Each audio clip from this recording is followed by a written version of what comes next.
दोस्तों, अगर आप मेरे चैनल पर नए हैं तो वीडियो को लाइक और चैनल को सब्सक्राइब जरूर कर दें। बहुत समय पहले की बात है। एक घर में बहुत पुराना वाद्य यंत्र रखा था, लेकिन उस घर में कोई भी व्यक्ति ऐसा नहीं था जो उस वाद्य यंत्र को बजाना जानते हो।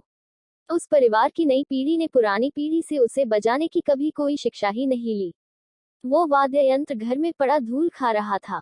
उस परिवार ने अपने रिश्तेदारों से पता किया, गांव वालों से पूछा, लेकिन सबने बताया कि उसे कोई बजाना नहीं जानता। वाद्य यंत्र घर में बेकार पड़ा था और जगह भी बहुत घेर रहा था। एक दिन उस परिवार ने फैसला किया कि जिस चीज को कोई बजाना ही नहीं जानता तो उसे घर में रखने का क्या फायदा। उन्होंने उस वाद्य यंत्र को उठाया और घर के बाहर एक कोने में रख दिया। कुछ महीने बाद एक कबाड़ का व्यापारी उस गांव से गुजर रहा था और उसकी नजर उस वाद्य यंत्र पर पड़ी। वो चुपके से गया और उसे बजाने लगा।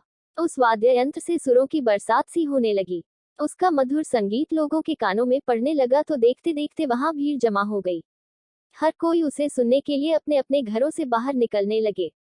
वो व्यापारी संगीत में डूबकर उसे बजा रहा था और पूरा गांव उसे सुन रहा था। थोड़ी देर बाद उस व्यापारी ने संगीत बजाना बंद कर दिया।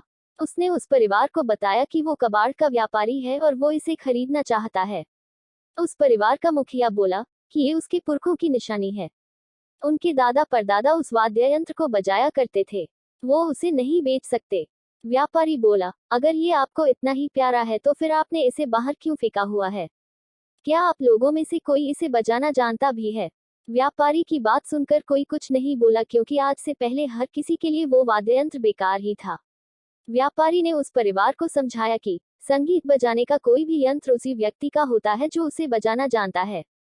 जिसे संगीत बजाना ही नहीं आता वो उसका मालिक हो ही नहीं सकता। अगर आज मैं यहाँ नहीं होता तो कई वर्षों से पड़ा ये यंत्र आने वाले कई सालों तक क्यों ही पड़ा रहता। आप में से कोई भी इसके योग्य नहीं है और ना ही इस यंत्र के महत्व को समझता है। व्यापारी की बात सुनकर हर किसी ने उसका समर्थन किया और उस परिवार ने वो वाद्य यंत्र उस कबाड़ के व्यापारी को बेच दिया।